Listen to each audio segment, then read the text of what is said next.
Hare Krishna. Thank you everyone for tuning in. We will start our session with Jai Radha Madhava prayers. Jai Radha Madhava Kunja Bihari Gopi Jana Vallabha Giri Varadhari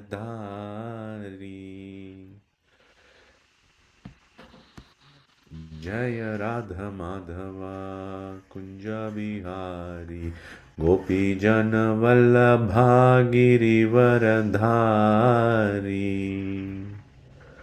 Yashodanandana Braja Jana Ranjana Jamunatira Banachari Yashodanandana Brajajana Ranjana Yamunatira Banachari Jaya Radha Madhava Kunja Bihari Gopi Jana Vallabha Girivaradhari Yashodanandana Braja Jana Ranjana Jamunatira Banachari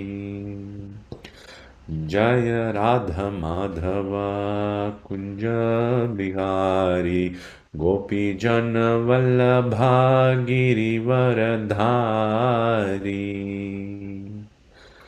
Jaya Radha Madhava Kunja Bihari Gopi Jana Vallabha Girivaradhari Jashodanandana Brajajana Ranjana Jamunatira Banachari Jashodanandana Brajajana Ranjana Jamunatira Banachari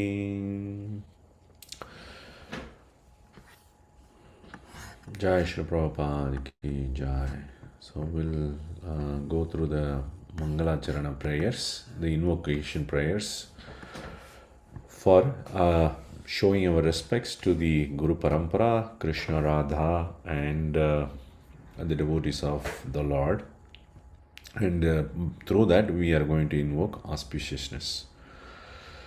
ॐ अज्ञानतिमिरान्धस्य ज्ञानाञ्जनशलाकया चक्षुरुन्मीलितं येन तस्मै श्रीगुरवे नमः श्रीचैतन्यमनोभीष्टं स्थापितं येन भूतले स्वयं रूप कदा मह्यं ददाति स्वपदान्तिकम् Vandeham Shri Guru Shri Yuta Padakamalam Shri Gurun Vaishnavangscha Shri Rupam Sagrajatam Sagana Raghunathanvitam Tang Sajivam Sadvaitam Savadhutam Parijana Sagitam Krishna Caitanya Devam Shri Radha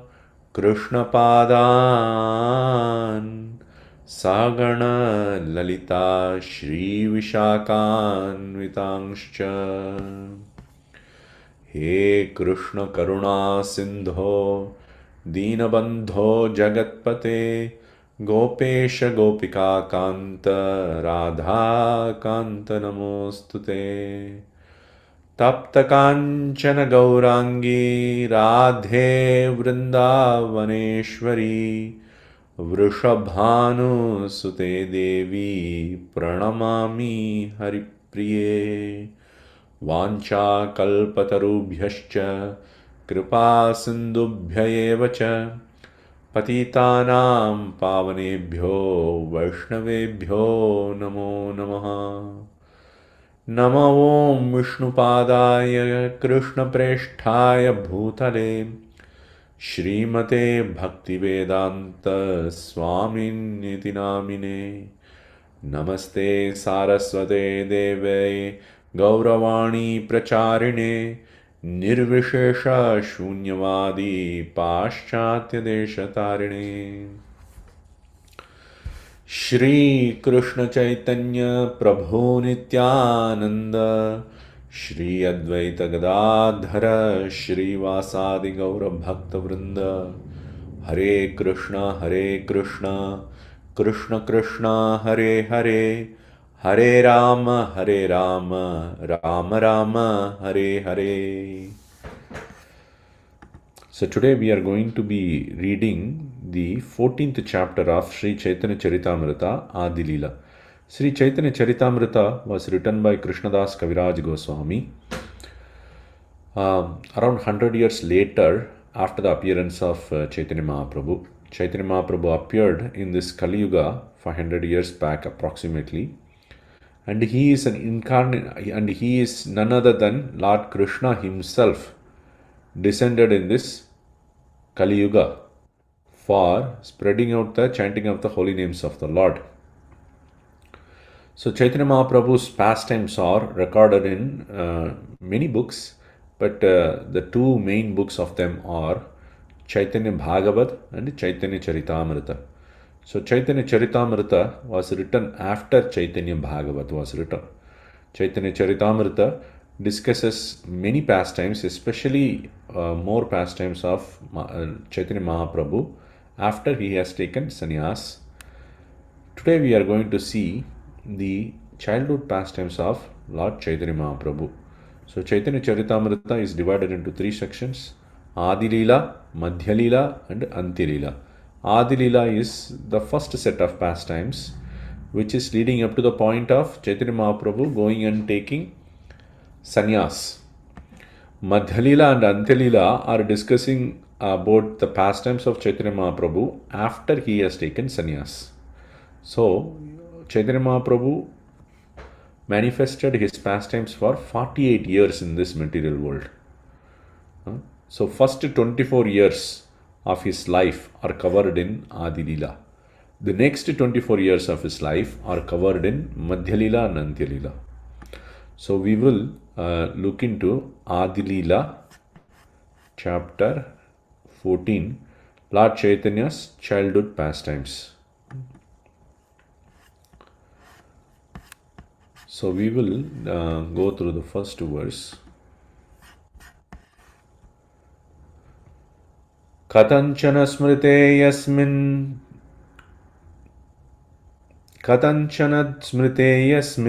dushkaram sukaram bhaved vismrite viparitam syat Shri Chaitanyam namamitam. Translation: things that are very difficult to do become easy to execute if one somehow or other simply remembers the Lord Chaitanya Mahaprabhu. But if one does not remember him, even easy things become very difficult. To this Lord Chaitanya Mahaprabhu, I offer my respectful obeisances. So here he says, this is the first verse of this chapter, the way the author of this work, who is Krishnadasa Kaviraja Goswami. Krishnadasa, his name, Kaviraja is a title that is given to him because he is very expert in writing poems for the Lord. And so is Krishnadasa Kaviraja. Krishnadasa is his name, Kaviraja is a title, Goswami is an address to him. So Krishnadasa Kaviraja Goswami. So Krishnadasa Kaviraja Goswami, he writes the first verse of that chapter, showing in essence the summary of the chapter, or as an offering to Chaitanya Mahaprabhu. So here he is actually worshipping Lord Chaitanya Mahaprabhu. So he says, Sri Chaitanyam Namamitam. I worship Lord Chaitanya Mahaprabhu. And what kind of this Chaitanya Mahaprabhu? What is the context this Chaitanya Mahaprabhu is being described? Katanchana smrite yasmin dushkaram sukaram bhaved. Somehow or the other, if you think about this Chaitanya Mahaprabhu, dushkaram, difficult things becomes Sukaram, easy to do. There are many things that are difficult to do in this world, but just remembering Chaitanya Mahaprabhu makes us accomplish those things very easily. But if we forget him, this smrite, if we forget him, what happens? Viparitam syad. Easy things becomes difficult. Viparita, the opposite, the contradiction happens. The contradictory things happens, which is that easy things becomes difficult to execute. So to that Chaitanya Mahaprabhu, thinking of whom difficult things become easy to execute, I offer my obeisances. Let's read Prabhupada's purport on this verse. In his book Chaitanya Chandramrita, Srila Prabodhananda Saraswati says, one who receives a little favor from the Lord becomes so exalted that he does not even care for liberation, which is sought after by many great scholars and philosophers. So here Chaitanya Mahaprabhu is quoting Prabodhananda Saraswati. Prabodhananda Saraswati says that if a devotee, if a person actually worships or remembers or receives a favor of the Lord, what happens to that person? He doesn't aspire after liberation. Why do we care about liberation? Liberation is the highest thing you can attain in this material world. What are we trying in this material world? If we little bit,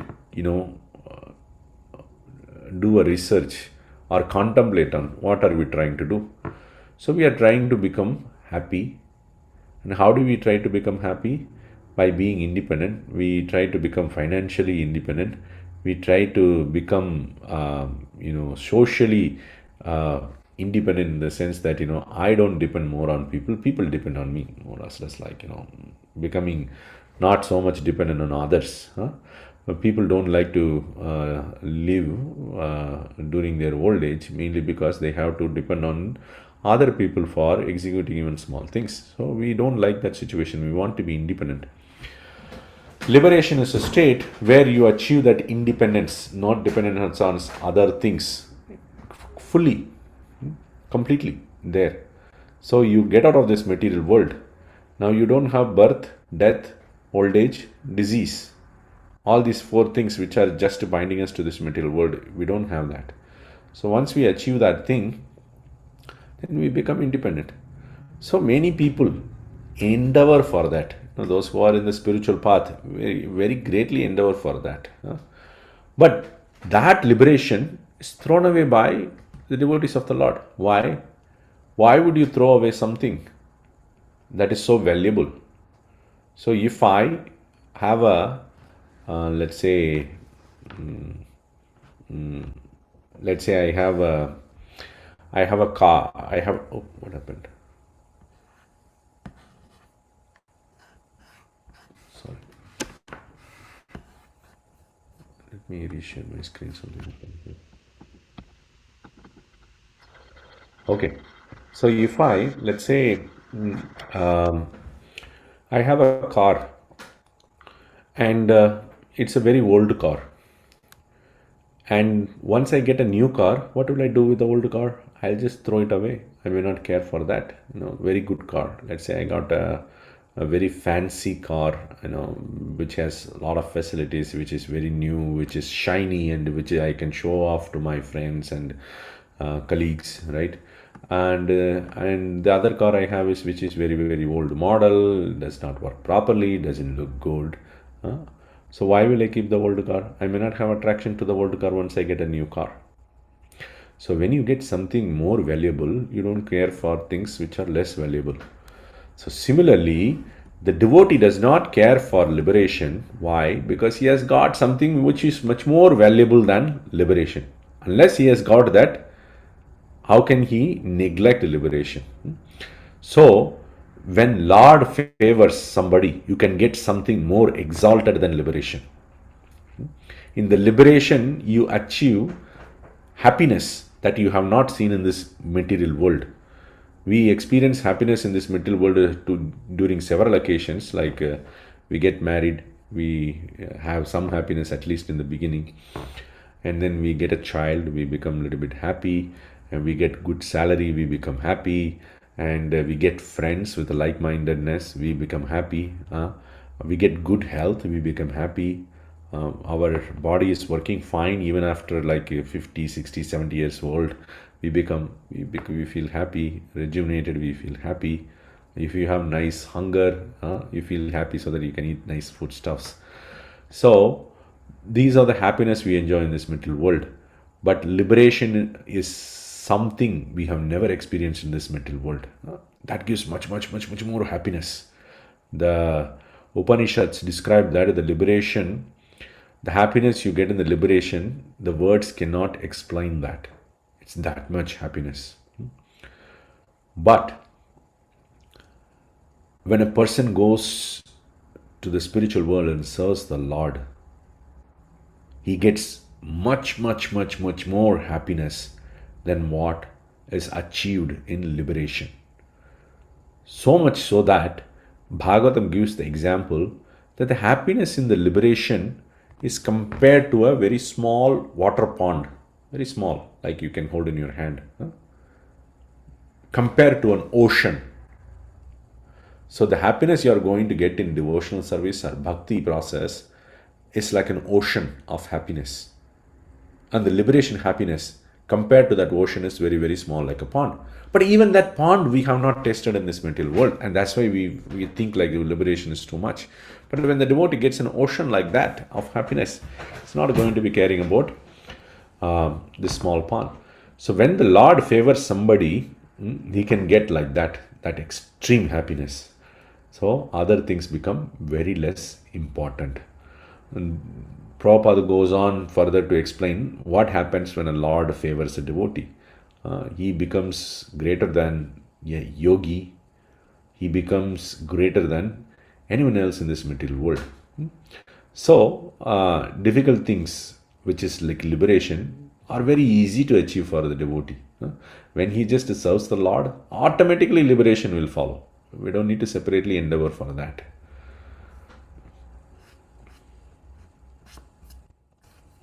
Okay, so this is the first verse.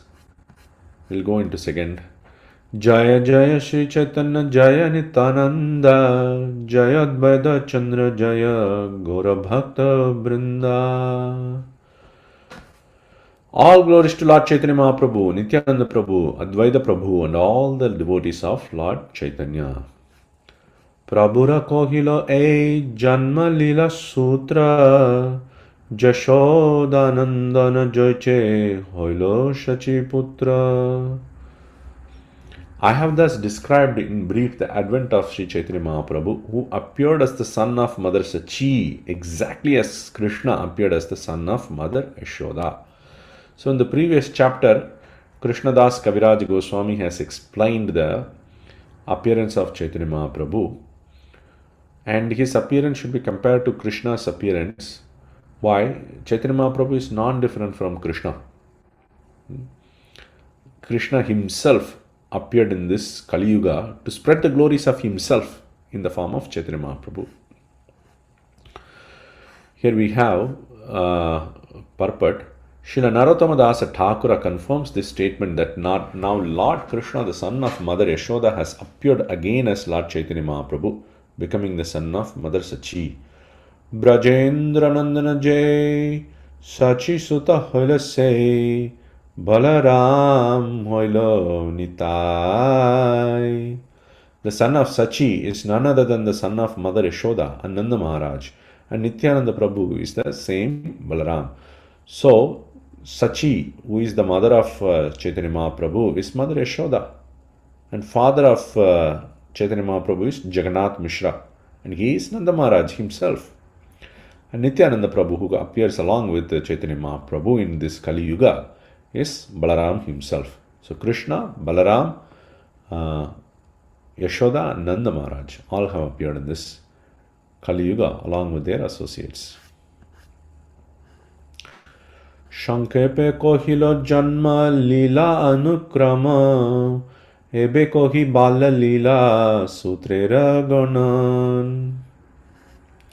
I have already briefly spoken about the pastimes of his birth in chronological order. Now I shall give a synopsis of his childhood pastimes. Vande Chaitanya Krishnasya Balyalilam Manoharam Laukikim api tang isha Cheshtaya Valitantaram. Let me offer my respectful obeisances unto the childhood pastimes of Lord Sri Chaitanya Mahaprabhu, who is Lord Krishna himself.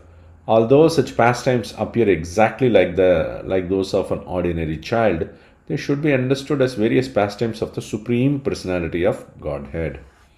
Let's look at the verse. Vande Chaitanya Krishnasya. So here the word Chaitanya Krishnasya is used. Chaitanya Krishna means Chaitanya Mahaprabhu, who is Krishna himself.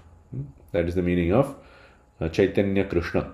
Chaitanya eva Krishna. Chaitanya is Krishna himself.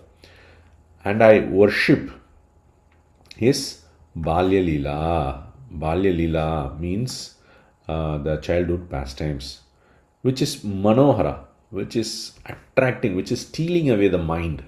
That's the literal meaning. It steals away your mind. The mind sometimes gets attracted toward material things so much, and then we just think about it on and on and on and on. We don't even realize we are thinking so much about material world. What happens to my job? What's happening in my job? Who is trying to steal my project? Who is trying to steal the show that I created in my office? Who is becoming bigger than me in office? My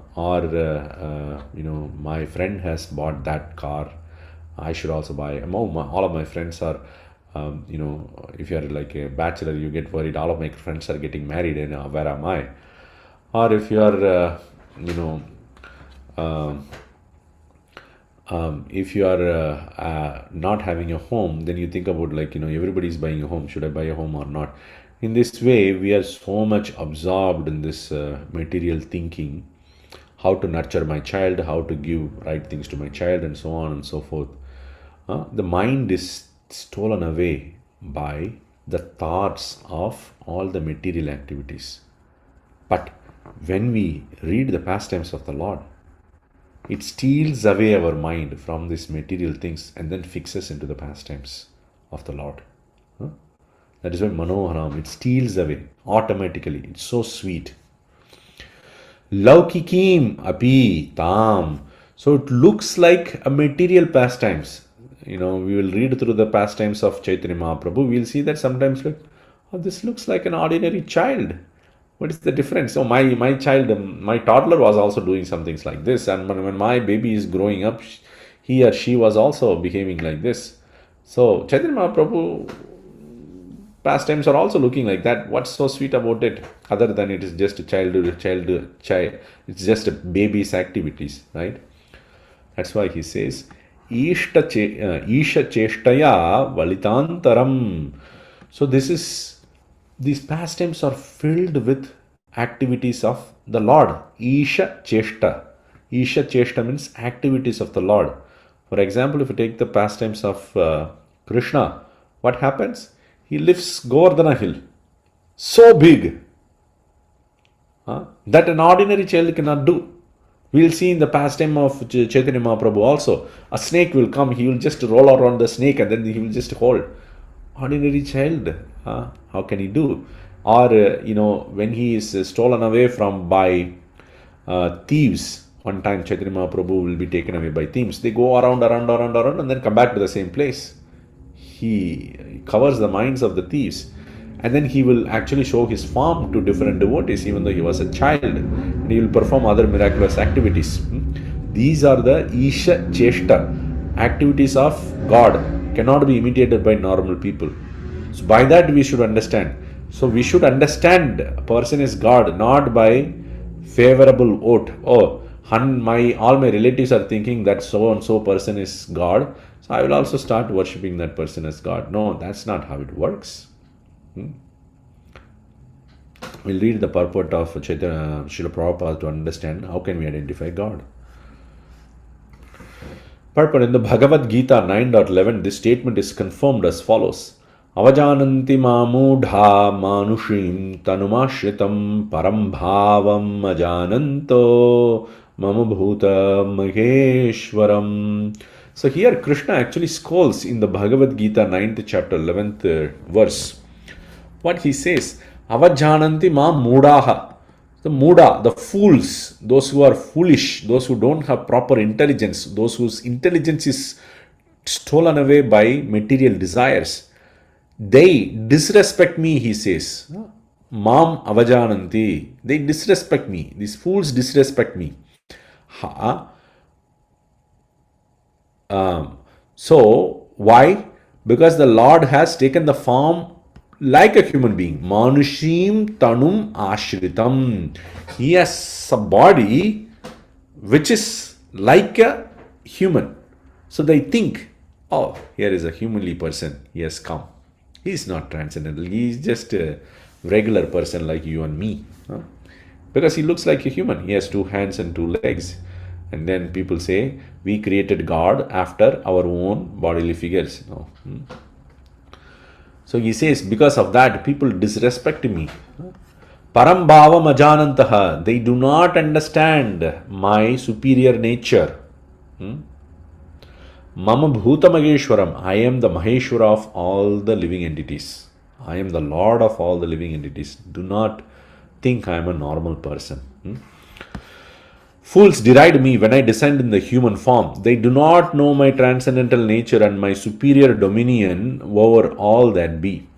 To execute his pastimes, the Supreme Personality of Godhead appears on this planet or within this universe like an ordinary human being or human child. Yet he maintains his superiority as the Supreme Lord.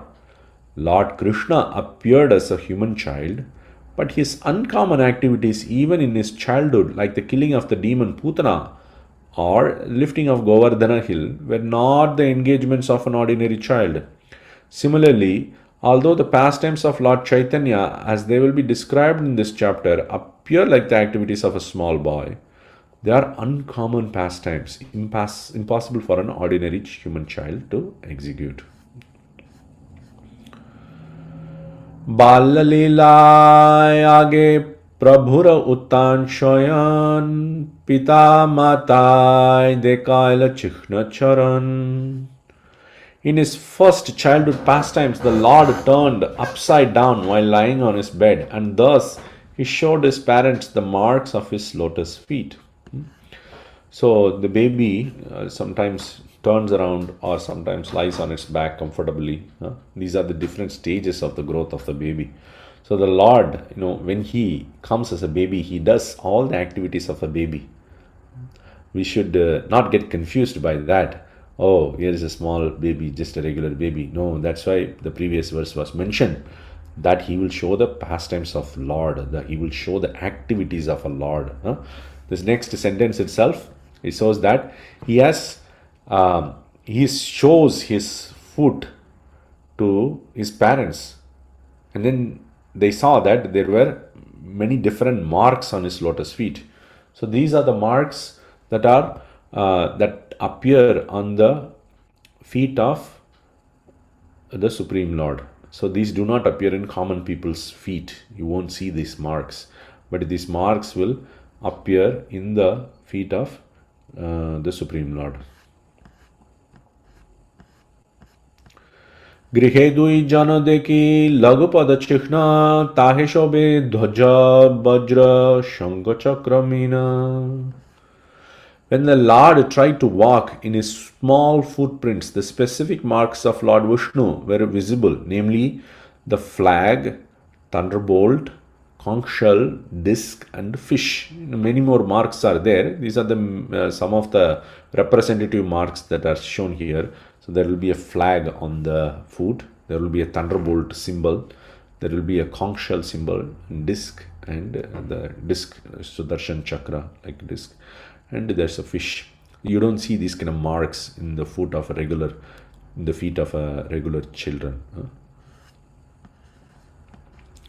Dekhiya dohar chitte janmilo bishmoy karo pado chikhna gahre na pai nishchoy. Seeing all these marks, neither his father nor his mother could understand whose footprints they were. thus struck with wonder. They could not understand how those marks could be possible in their home. So Lord Chaitanya Mahaprabhu was going around this home, and then they see these small footprints all around the home. They were thinking, what is this footprint with this, so many marks are appearing? This cannot be the footprints of regular child. Where is it appearing from? Both Sachimata and Jagannath Mishra, who are the parents of Chaitanya Mahaprabhu, they were wondering. Mishra kohe bal gopal ache shila sange teho murti hoya gore kele jani range. Jagannath Mishra said, certainly child Krishna is with the Shalagrama Shila, taking his childhood form, he is playing within the room. So they thought that, they are having a Shalagram Shila which they worship, and the Shalagram Shila is a deity form of Bal Gopal. So you can install different deities in Shalagram Shila. So here it is Bal Gopal. So baby Krishna. So they thought, okay, we are worshipping baby Krishna in Shalagram. So that baby Krishna is coming here and then walking all around in the home. And that's why we are seeing these footprints. They are not suspecting their child is actually Supreme Lord yet. This is the power of Yogamaya. So, though Jagannath Mishra and Sachimata, the parents of Chaitanya Mahaprabhu, are eternally liberated souls, they are associates of the Lord. They don't think Krishna or Chaitanya Mahaprabhu as Supreme Lord or Supreme God. They treat him as if he's their own child. That is the rasa they are having with the Lord. Yogamaya covers their knowledge that, this child is actually Krishna or Supreme Lord. So that the rasa, the sweet emotions, can be exchanged. Purport: when the form of the Lord is carved from wood, stone, or any other element, it is to be understood that the Supreme Personality of Godhead is there. So this is the thing, that when we go to temple, when we see the deity form, we should not think that it is just a marble, a stone, or it is a wood, or any other element. We should see the Lord has appeared there in that form. Some people may question, oh, you are doing idol worship, what is this? You should just worship Krishna in the heart. You should not install this idol worship and all. But this is not idol worship. This is a deity form. This is authorized by the scriptures. The scriptures give us a way to access the Supreme Lord. Because we do not have access to the Supreme Lord directly in this world, we have this facility of deity form. So Krishna himself appears in this deity form. How can he appear? He is all powerful. He can appear anywhere and everywhere. So we say that God is everywhere. So God is everywhere means God is also in the deity form. That we should not forget it. Some people say God is everywhere, don't simply worship in the deity form. They will say, if God is everywhere, God is also in the deity form. But we don't worship everything. Like for example, I don't go and start worshipping my car or my home thinking it is God. Why? You need to worship the authorized form. For example, there are so many boxes hanging around all over the US. We don't go and put our letters into that. We put our letters into a box called a post box. So USPS post box, when we put that, it goes and reaches the final destination. If you put a random box, what will happen? Nothing will happen. It will just get destroyed. Similarly, an authorized form is Krishna's deity form or his associates' deity forms. So we can worship them when we properly do the installation. We should not be going and thinking that Krishna is everywhere. I will start worshipping my laptop or computer or my phone. We cannot do that. Text 10. Seikhane jagini mai koraye krandon anke loya sachitare piyai lasthon. While Mother Sachi and Jagannatha Mishra were talking, child Nimai woke up and began to cry. And Mother Sachi took him on her lap and allowed him to suck her breast. Text 11. Sthana piyayate putrera charana dekila sei chihna paye deki mishre bolaila. While Mother Sachi was feeding the child from her breast, she saw on his lotus feet all the marks that were visible on the floor of the room, and she called for Jagannatha Mishra. Now, Chaitanya Mahaprabhu is manifesting that these marks are not from the deity form of Krishna, it is actually from my feet. Why is he doing that? He is moving them toward a next samskara to be performed, which we will see later. So, Chaitanya Mahaprabhu is showing to his parents his feet. Dekiya Mishrera Hoila Ananditamoti Gupte Bholaila Nilambara Chakrabarti. When Jagannatha Mishra saw the wonderful marks on the soul of his son, he became very joyful and privately called for Nilambara Chakravarti. So, Nilambara Chakravarti is the grandfather of Chaitanya Mahaprabhu. He is actually a very great astrologer also. He is very expert with the Samudrika Lakshan, that looking at your bodily parts, he can identify, who are you, what is your karma and everything.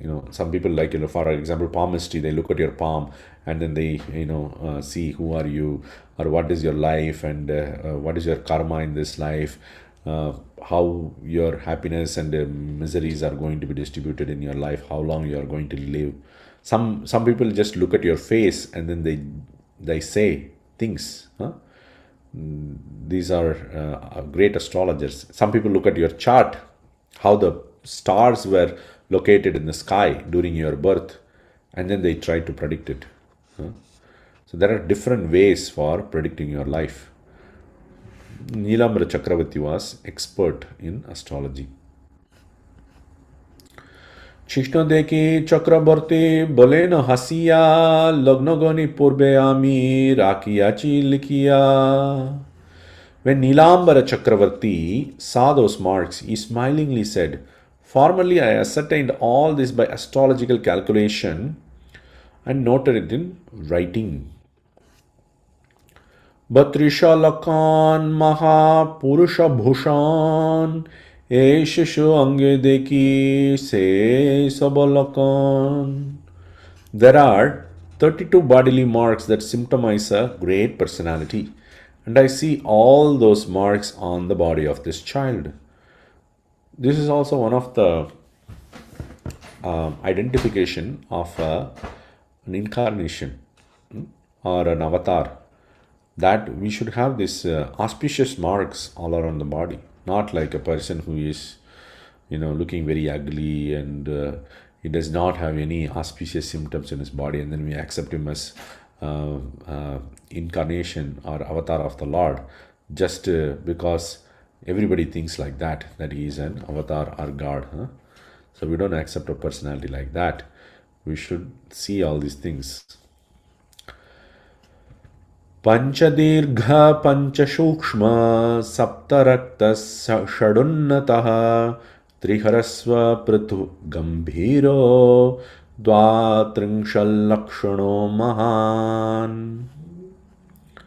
There are 32 bodily symptoms of a great personality. 5 of his bodily parts are large, 5 fine, 7 reddish, 6 raised, 3 small, 3 broad, and 3 grave. So this is a quotation from Samudrika. It describes what are all the different bodily symptoms that you can identify by who is a Mahapurusha or great personality. This is not only just appears on the body of the Lord, even great personalities like Shukadeva Goswami, for example, may have many of these symptoms in his body. So Prabhupada goes into detail to describe about what are all these, right? like for example a broad forehead, that's one of the thing. Broad chest, broad waist, deep navel, deep voice, and long eyes, reddish hue, with the reddish hue. And then you have like the palms and the feet are having reddish hue, along with the nails and the lips. And then fine hair, um, fine hair, not just like flat hair, it's a curly locks. And soft skin, all these things. And then the raised nose with a nice broad nose, a nice chin, like that. All this makes the person a great personality, or on a great personality these things can appear. Of course, we should not simply judge a person by this. Devotee of Krishna, we don't judge, okay, oh, this devotee of Krishna does not have all these symptoms, so he must not be a devotee. No, not like that.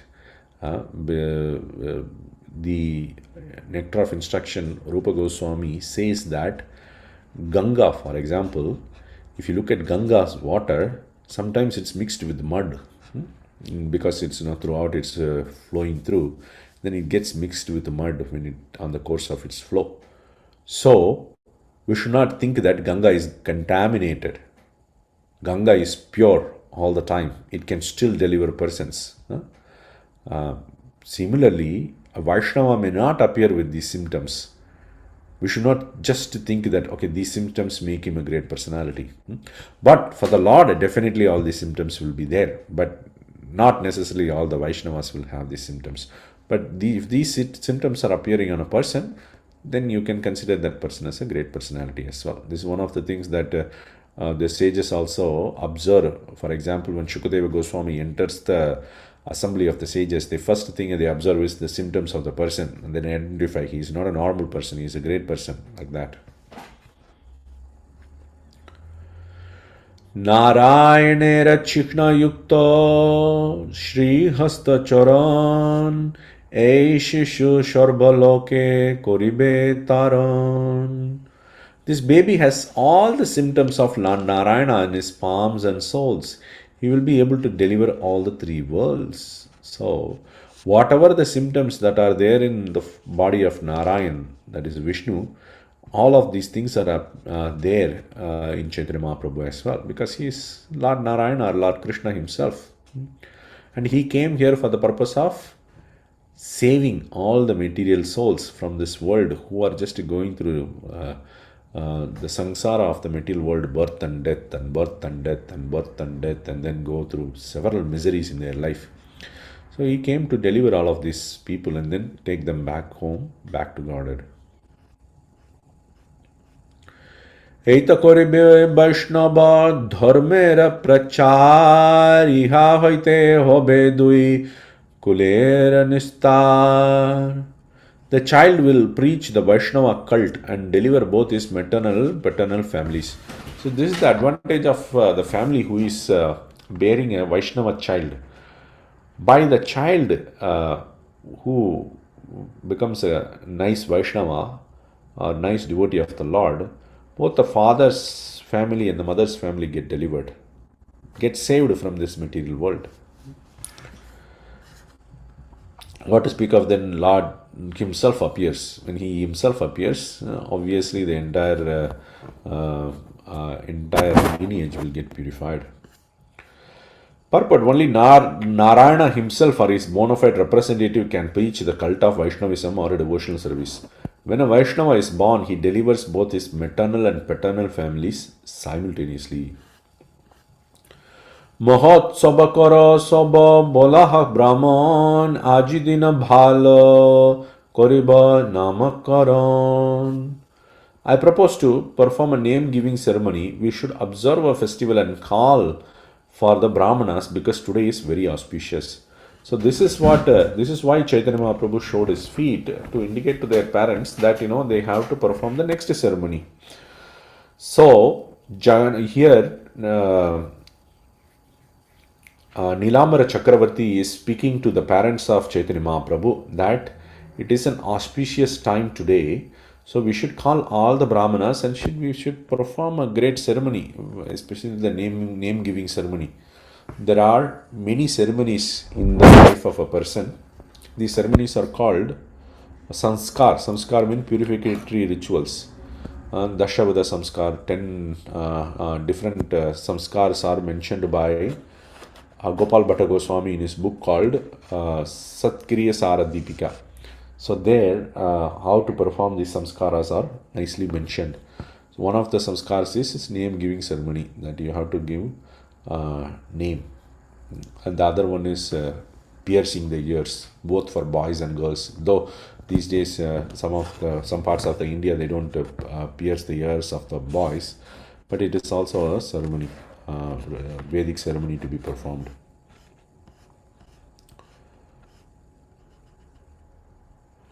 Okay, so we'll read a partial part of the purport. In this connection, we can particularly see how an incarnation of the Supreme Personality of Godhead is ascertained by his bodily symptoms, his activities, and the prediction of the Shastras. By factual evidence, a person can be accepted as an incarnation of God, not whimsically or by the oaths of rascals and fools. So, how do we identify a person is a God or not?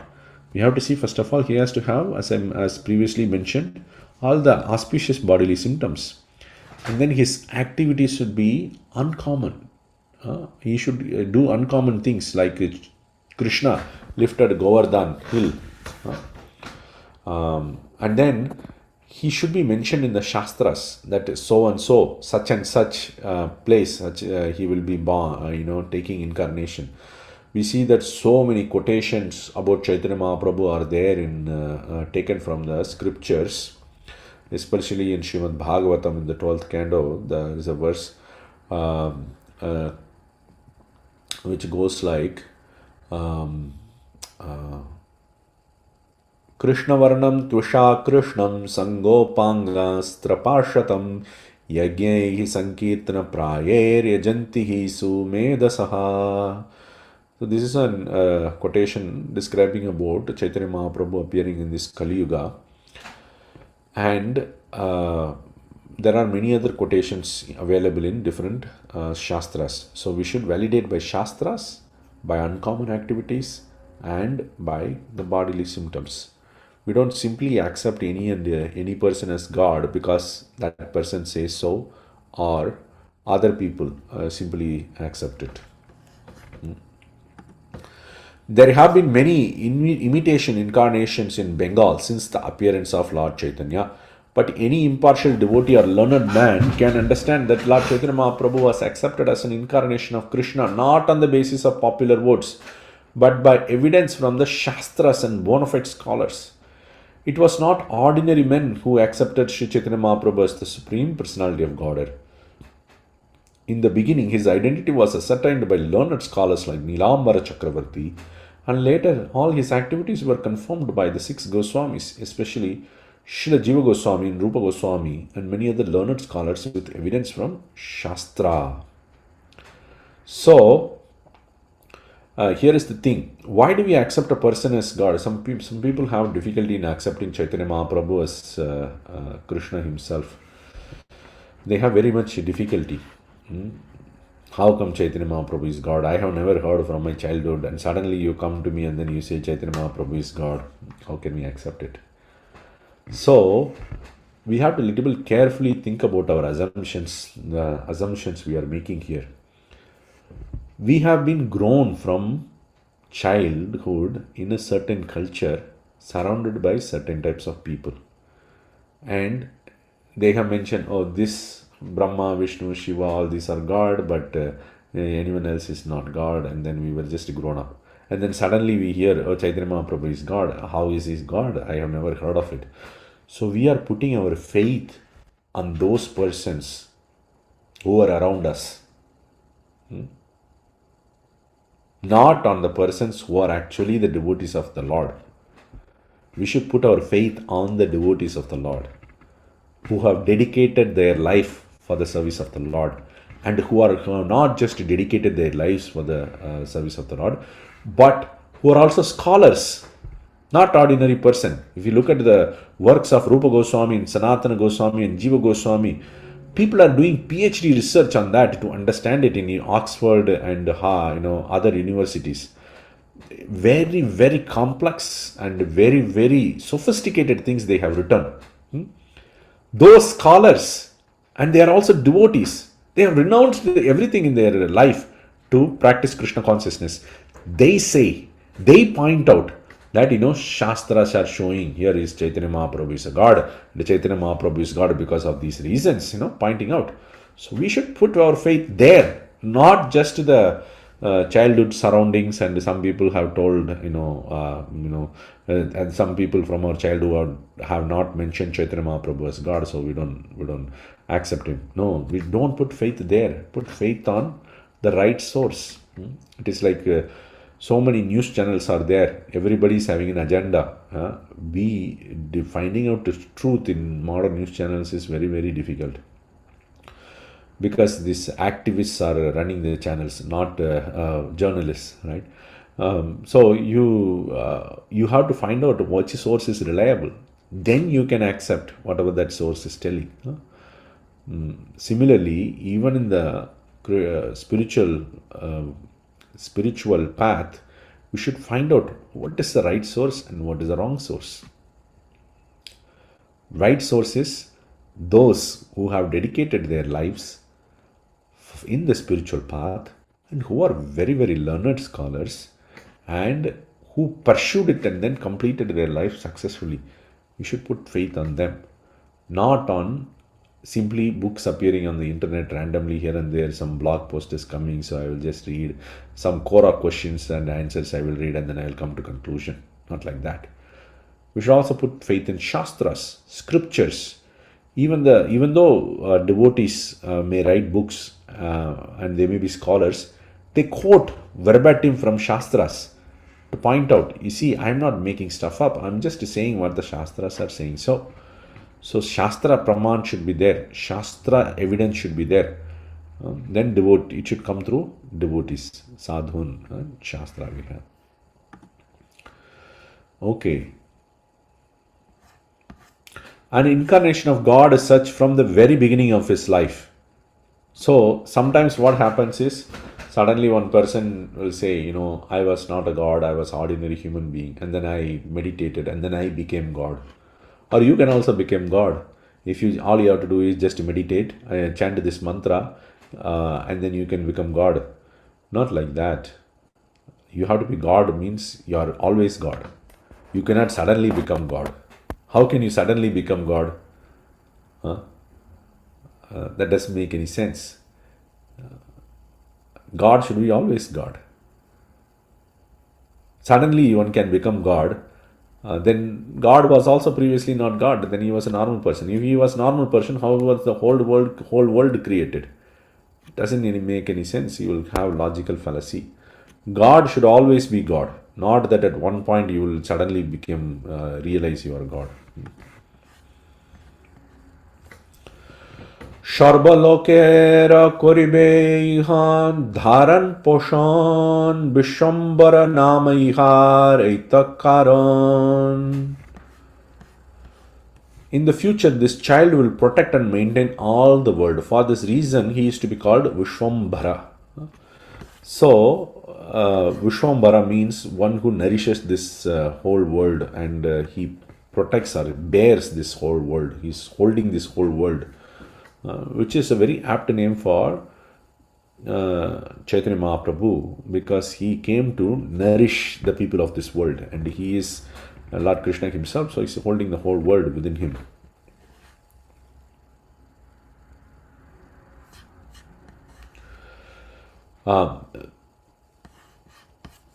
Because of his protecting and maintaining this world in the present Kali Yuga, Lord Chaitanya Mahaprabhu is known as Vishwambara, which refers to one who feeds the entire world. So Lord Chaitanya Mahaprabhu has started the Sankirtan movement, chanting of the holy names of the Lord through the Mahamantra Hare Krishna, Krishna Krishna, Hare Hare, Hare Rama, Rama Rama, Hare Hare. So he is delivering the whole world. He is saving the population from going into hellish life. So that through that process, he is actually maintaining the entire world. The movement inaugurated by Sri Chaitanya Mahaprabhu when he was present 500 years ago is again being propagated all over the world, and factually we are seeing its practical results. So this movement of Prabhupada, which is ISKCON movement, is nothing but the movement that was started by Chaitanya Mahaprabhu.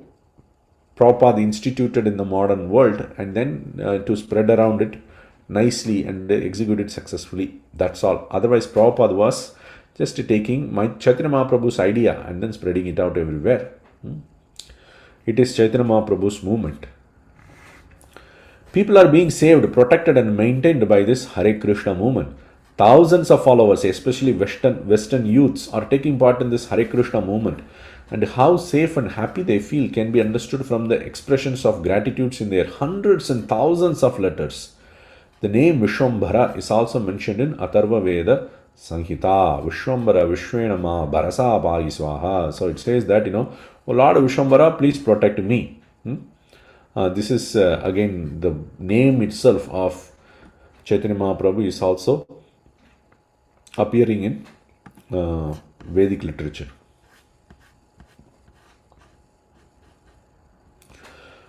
Shuni Shachi Mishrera Mane Ananda Badila Brahmana Brahmaniyani Mahotsava Koila.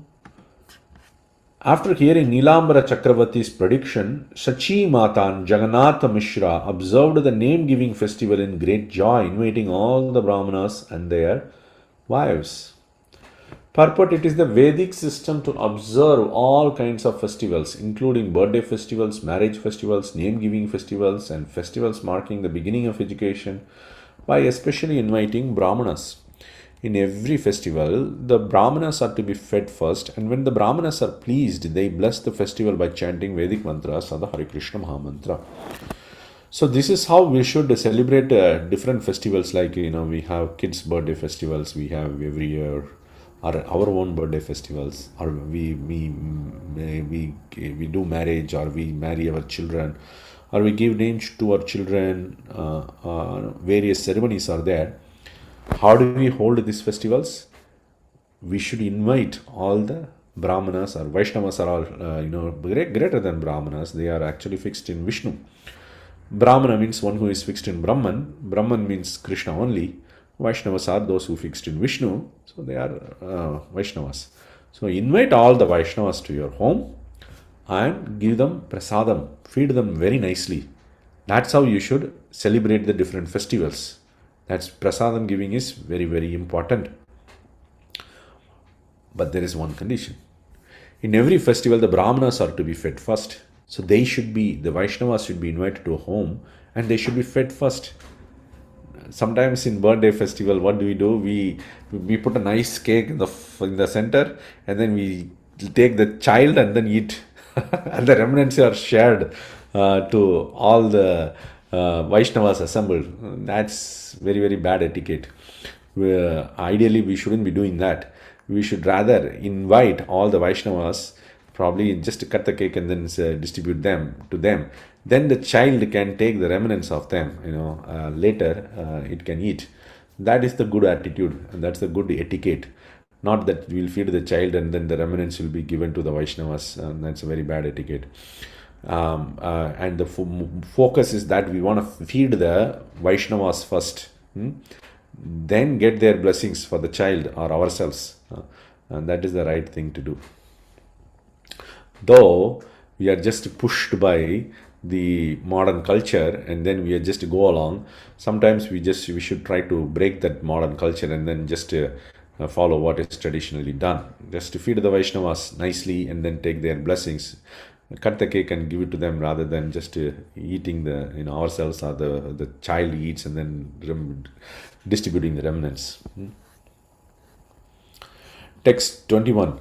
Tabe kata dine prabhura janu chankramon nana chamatkar tata karaila darshan. After some days, the Lord began to crawl on his knees, and he caused various wonderful things to be seen. So I just want to pause here and to see if any of you have any questions, those who have joined here, before I proceed further, or any questions or reflections, points. I have one question, Prabhu. Hare Krishna, Sachinanda Hari Prabhu. Thank you for joining. Thanks for such a nice class and describing all the pastimes of Lord Mahaprabhu. So, Prabhuji, I have one question related to the when Jagannath Mishra and Sachimata saw Charan Chinna of Lord Gaurang Mahaprabhu.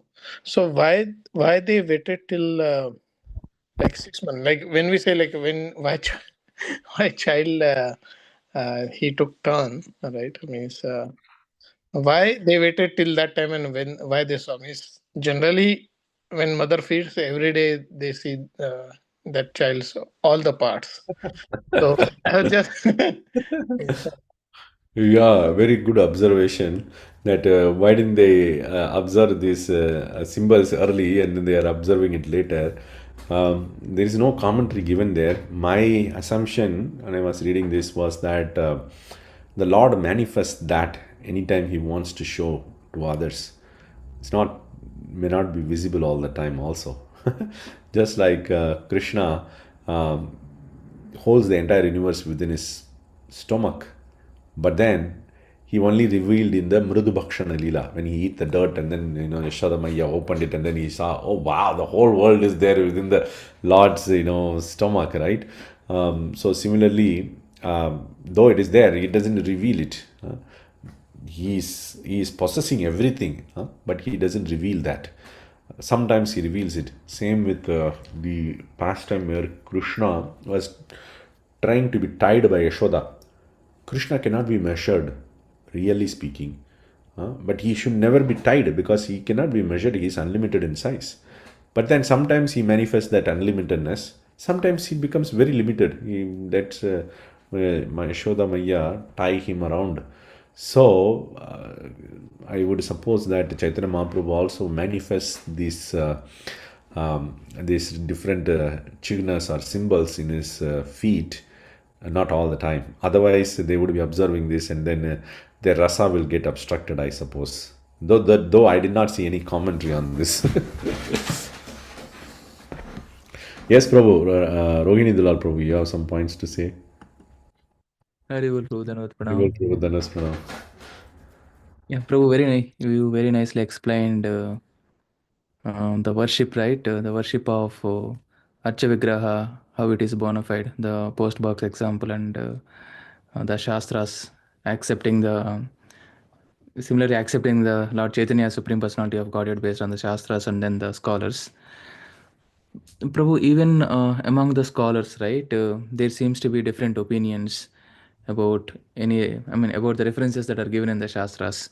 So the scholar who belongs to a different sampradaya may say that it's not actually referring to this particular personality, right? So how do we defend those arguments? Yeah, very good point. Sometimes we see that different sampradayas are talking different things and quoting the same quotations, and they give different interpretations. So it is by fortune actually one comes into the association of devotee.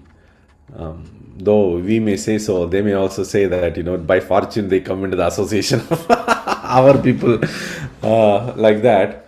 But if we little bit carefully look into the shastras, then we can find out the mistakes. This is why our acharyas go into the shastras in very detail to point out what are the flaws that are done by the Mayavadis, for example, how they misinterpret the Shastra, and how they try to establish their own conclusion. These are all given by our acharyas. Hare Krishna, can you hear me? Yes, Prabhu, I can. Okay, so there is something going on with my VPN. All right. So we ideally we should be studying the Sanskrit, and we should be studying the the rules of application, and then we should go into the Shastras and we should study the different commentaries to understand it. But we are not so sophisticated people many of the time. Our acharyas have done this work for us. They have gone into the Shastras. For example, Jiva Goswami has written whole Sandarbhas describing about Krishna, and then the Shastra evidences, and he goes into even Mayavada philosophy, and then he shows that how faulty is the Mayavada philosophy. One simple example is that a simple rule is that you should always take the direct meaning in Shastras most of the time. Some places you have to take indirect meanings. Why? Because it's not fitting the whole theme. For example, one of the statements is that the village is in Ganga. There's a statement called village is in Ganga. So if you take the statement directly, or for example, let's say ISV temple is in Latham Street. If I say like that, is that correct statement or not? It is correct statement. ISV is ISKCON of Silicon Valley is in Latham Street. But literally, if you take ISV, ISKCON of Silicon Valley is sitting in the street actually. That is the literal statement. And blocking the whole traffic. But that cannot be the meaning. It's not blocking the whole traffic. So we take a secondary interpretation saying that ISKCON of Silicon Valley is located on the side of the street, Latham Street. So like this, some of the statements of Shastra will contradict the whole meaning. At that point, we should take indirect meaning. But if you look at the Mayavadis, or even the commentary of Srila Shankaracharya, who is an incarnation of Shiva, came to establish a purpose, he would take mostly indirect meanings everywhere. That's called Lakshana, not direct meanings that are appearing in the dictionary. He'll just say, for example, there is the famous quotation from Upanishad which says, Anandam, what is that? I'm forgetting. Anandam Abhyasa. No, Ananda, Chit, there are three attributes to Brahman. It talks about it. Ananda, you know about that? Sat. Satchitananda Brahman. I think it's something like that. Anyways, I forgot the statement. Satchitananda Brahman, I think, forgot. So it talks about how Brahman is Sat, how Brahman is Chit. Sat means eternal, Chit means consciousness, and Ananda means bliss. But these three are defining qualities for the Brahman. So according to Sankaracharya and their team, Brahman is Nirvishesha. It does not have any qualities. So how can this be? So what do they say? Oh, no. Sat, Chit, Ananda does not mean here Sat and Chit and Ananda. It means it is not Asat. It is not Achit. It is not Nirananda. So this is indirect meaning, which can be directly taken. There is no problem with that. But they take indirect meaning like this in many places, and then they overuse that to produce the meaning they have. And our acharyas go through that and then point it out. So it's not easy to figure all these things out if one learns grammar and the rules of grammar. If we want to really go into that, we have to put our endeavor to figure it out. And acharyas have done this work to a great extent for the benefit of common people. Yes, Prabhu. Thank you. Yeah, thank you, Prabhu. Sachinanda Hari Prabhu, is your Yes, Prabhuji. Yeah, perfectly answered that. And yeah, means I heard once that we should not put much intelligence in Lord's Leela. We should take it like that.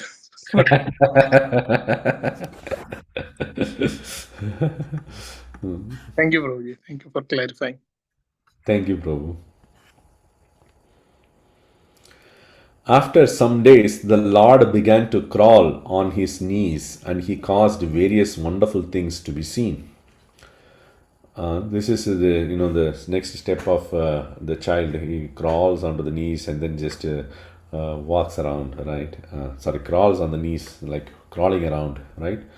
The parents are eagerly looking for the development of the child, right? Purport. Chaitanya Bhagavad describes that one day, while the Lord was crawling upon his knees, the bells on his waist ringing very sweetly, a snake came out to crawl in the yard of the Lord, who captured the snake like a curious child. Immediately the snake coiled over him. The Lord, as a child, then rested on the snake, and after some time the snake went away, leaving the Lord aside. So here we see the serving mood of his devotees. So Ananta Shesha, who is a devotee of the Lord, he wanted so much to serve the Lord that he actually appeared like a snake, and then he just went over, and then he couldn't bear the separation of the Lord, so he went to the baby, and then he coiled around the baby, Chaitanya Mahaprabhu, and then Mahaprabhu rested on Ananta Shesha. So Ananta Shesha wanted to do some service to the Lord, and then Lord also accepted the service, and then he rested on Ananta Shesha for some time, and after some time the snake went away. So the devotees are always very eager to serve the Lord, some or the other. Same with the pastime of Krishna as well. When Krishna was being carried away by Vasudev from Mathura to Vrindavan in Yamuna, Ananta Shesha appears, because there was a lot of rain was pouring in, so he appears as an umbrella, and then he just serves like that. So his devotees are always very, very eager to serve the Lord. They are just looking for the opportunity to serve the Lord. Krandanero chole bolailo harinam, nari shoba hari bole hase goradam. The Lord caused all the ladies to chant the holy names of the Hare Krishna Maha Mantra on the plea of his crying, and while they chanted, the Lord would smile. So Chaitanya Mahaprabhu started from his very birth the preaching. So his entire movement is about preaching. Why do we preach? We preach with mercy. Not that we are preaching just so that we will make others agree to our ideas. Sometimes people want to convince others. Why? They want to make others like them, so they feel happiness in that. That's not our purpose. Our purpose is that other people are suffering, and somehow or other we try to make them devotees so that they get out of their situation and be happy. We want to see others happy. That is our purpose. Proper. That's why many times when he meets his disciples, he says, "Are you happy?" We don't want to see others sad, miserable, but people don't know how to become happy. So we go on to teach them. So Chaitanya Mahaprabhu, from his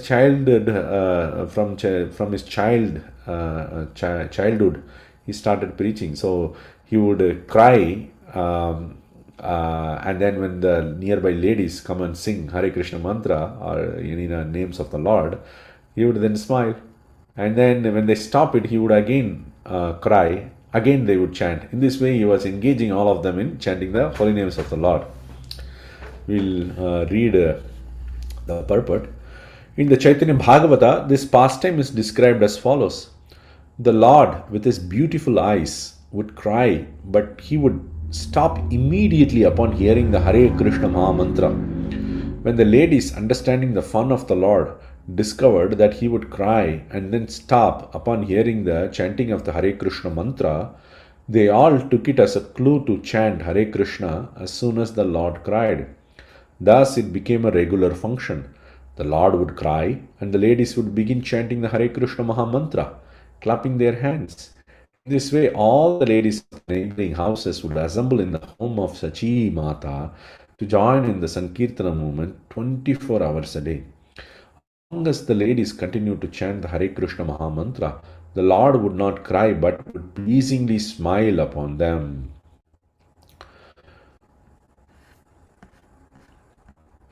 Tobe kata dine koilo pada chankramana shishugane mili koilo bibida kelon. After some days, the Lord began to move his legs and walk. He mixed with other children and exhibited various sports. So the Lord started walking. As soon as the child starts walking, what happens? He wants to be with other kids, doesn't want to come home. I see this in my kid and other kids, toddlers. They don't want to come home. They want to be in the temple most of the time. Why? They have friends of their age. They don't want to come. They just want to play all around. So Mahaprabhu is also exhibiting like that. So he just goes and mixes with his other children and then he plays. And who are these other children? They should be his associates. Huh? They are also taking birth around him. So whenever the Lord appears, his associates also appear along with him. He is just not appearing as a single person and then just disappears. No, he comes with all his associates. All of them appear and then he plays around with them. একদিন শচী কই সন্দেশ আনিয়া বাতা ভরি দিয়া বইল কাওত বসিয়া. One day, while the Lord was enjoying his playful sports with other little children, Mother Sachi brought a dish filled with fused rice and sweetmeats and asked the child to sit down and eat them. So Chaitanya Mahaprabhu is playing with other children and Sachimata is bringing some sweet for him to eat. Eta boli gela Sachi grihe karma korite lukaya lagila shishu mritika kaite. But when she returned to her household duties, the child hid from his mother and began to eat dirt. This is one of the problems with the kid, that they try to eat dirt, all nasty things in the road and street. This is a problem, mridu bhakshana, eating dirt, and there are this happens because of disturbances of the elements in the body not properly getting nourished. So they try to, they get the taste for trying to eat this dirt. Mahaprabhu, like an ordinary child, he exhibits, though his pastimes are transcendental. We shouldn't forget that. So he also begins to eat dirt without eating whatever his mother has given. Deki shachi dayaila kori hai matika di loya kohe mati kene khai. Seeing this, Mother Sachi hastily returned and exclaimed, "What is this? What is this?" She snatched the dirt from the hands of the Lord and inquired why he was eating it. So Mother Sachi was like, she was very much afraid, and she came and just, what is this, simply eating all this dirt? Kandiya bolene shishu kene korosh tumi mati kaite dile mora kibadosh. Crying, the child inquired from his mother, "Why are you angry? You have already given me dirt to eat. What is my fault?" So we'll see the scholarly nature of Chaitanya Mahaprabhu here. Chaitanya Mahaprabhu, as he grows up, he becomes a very, very, very, very great scholar. And then that is visible from his childhood. Again, this is not an ordinary child. The Lord himself has appeared. From birth, the child is very scholarly. काय संदेश अन्न जतके मातृका विकार एहो माटी सेहो माटी की भेदो विचार. Fused rice, sweetmeats and all other eatables are but transformations of dirt. This is dirt, that is dirt. Please consider what is the difference between them. So Mahaprabhu is saying, in one sense, all the gross elements that are visible in front of us all are transformations of earth. So in this world, only 5 elements are there: earth, water, fire, ether and air. All the things that we are seeing are just a combination of these different elements. So we have studied in our science book, chemistry book, as what is that? Periodic elements table. All these elements can be categorized into these 5 different categories. Some things are not there. For example, space, which is, we call it ether. But anyways, I don't want to go into that detail. So earth means that element which gives steadiness, or the steadiness to all the different things. So in one sense, in this world, we see that everything is having some kind of structure. So that structure is given by earth. So he says that everything in this world is earth element, including the sweet meat you have given me or the dirt I am eating. Everything is earth. Why are you differentiating between them? Because the sweet meat also has some steadiness within it. Everything is dirt. Why are you differentiating it? So in this way, Mahaprabhu is putting forward Mayavadi philosophy. Everything is one.